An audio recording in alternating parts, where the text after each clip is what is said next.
Ako'y nagbabalik mga kaibigan at ngayong araw na to nandito tayo sa Maria Private Resort para ganapin ng kaarawan ng aking pamangkin na si Rexmark Fernandez. So yan po siya, napakapoging bata. At itulok, yan ang aking tatay, kaway-kaway. O diba, ngayon naman tignan natin ang handa.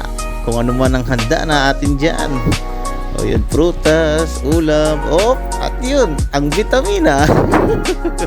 Ayun na nga, ang aking pinsan, diba, aking baby brother, vlog siya, palika na, Ngayon naman, magsisiming ng ating mga pamangkin, diba, enjoy. At syempre, andyan ng mga tita, on duty ang mga yan.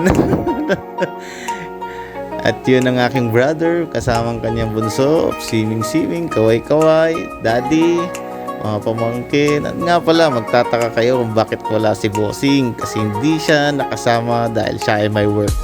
At yun na nga, nagbibihis ng lahat dahil magre-ready na pauwi. Diba, napakaangas ng pool, paiba-iba pa ng kulay. Simple at napakaganda. Maria Private Resort. Kung gusto nyo pumunta po dito lang yan sa may Mapandan, Pangasinan. Yun lamang po at maraming salamat sa panonood. Thank you.